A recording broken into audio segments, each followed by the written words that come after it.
Қайырлы күн, менің каналыма қош келдіңіздер. Бүгін сіздердің назарларыңызға өте керемет болып шығатын, қонақ күткенде дастарханға қоятын нанның рецептісін көрсеткім келіп тұр. Дәлірек айтқанда, қатпарлы нанның рецептісін сіздермен бөлісетін боламын. Менің видеомды соңына дейін қарап, менімен бірге дәл осы керемет нанды бірге дайындайық. Олай болса, ең алдымен қажетті өнімдеріміз біздің ұн, сұйық май, ашытқы, қант, тұз, бір дана жұмыртқа және жылы су. Жылы суды дәл осылай 2 ыдысқа бөліп құйып алған себебім сіздерге судың мөлшері түсінікті болу үшін.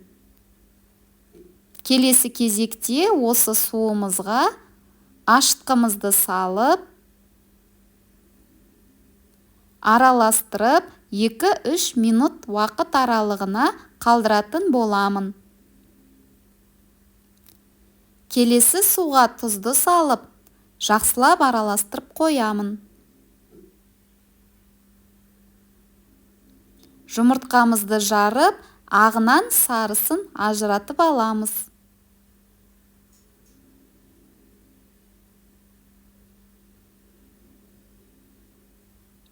Ұнға жұмыртқаның ағын салып, үстінен сұйық майды құйып,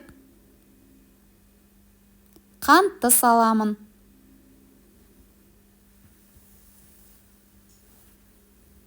Ашытқы араласқан суымызды құйып, үстінен тұз араласқан суымызды аз-аздан құя отырып, қасықтың көмегімен ұнның барлығын біріктіріп алатын боламын.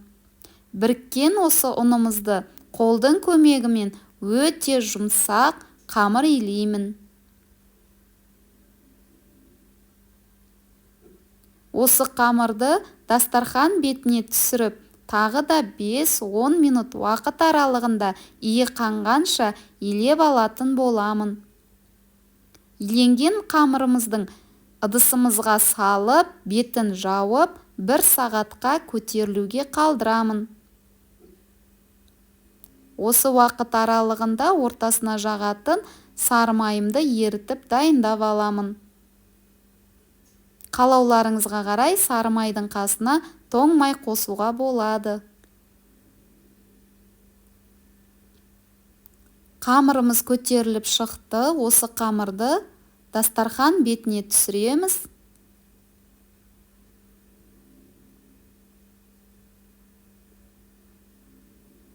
Қолдың көмегімен жаймалап, 2 немесе 3 бөлікке бөлеміз.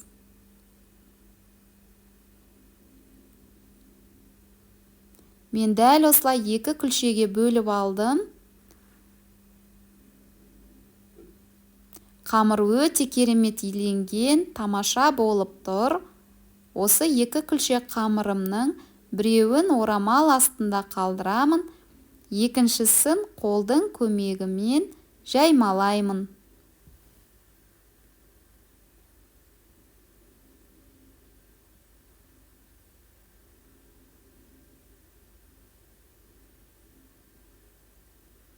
Оқтаудың көмегімен жаюға кірісемін. Қажетінше міндетті түрде ұн себетін боламын.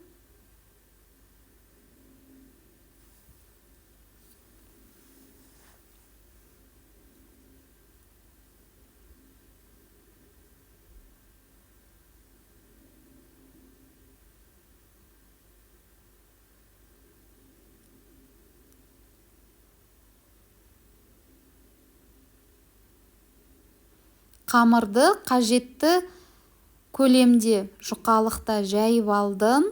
Қалыңдығы 5 мм-дей болатындай қамырымыз дайын. Үстінен ерітілген сары майымызды құйып, жақсылап жағып алатын боламыз.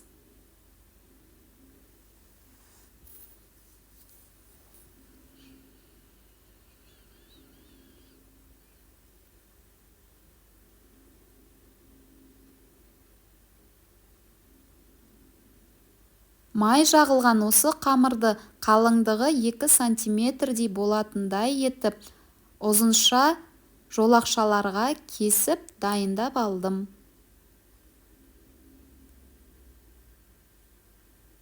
Келесі кезекте дәл видеодағыдай қамырларымызды бір-бірінің үстіне қоя отырып, орап шығатын боламын.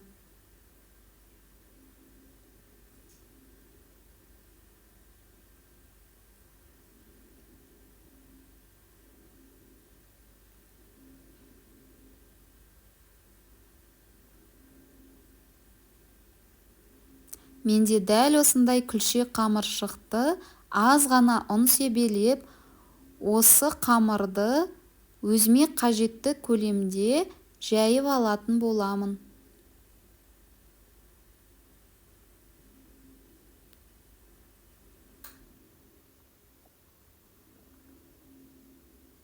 Көлемі дәл осындай нан пісіремін. Осы нанымды орамал бетіне қойып, бетін орамалмен жауып, 15 минутқа көтерілуге қалдырамын. Осы уақыт аралығында пешімізді 180 градусқа қыздыруға қосып қоямыз. Келесі күлшемізді де дәл осылай жасап, орамал бетіне қоямыз. Қызып тұрған пешіміздің табағын алып, жақсылап майлап аламыз.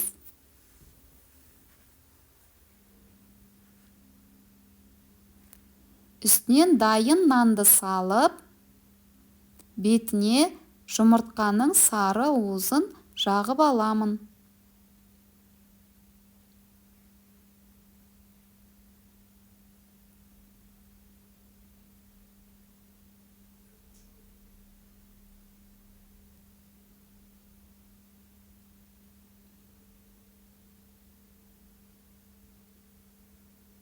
Бетіне қалауларыңызға қарай күнжіт сепсеңіздер болады.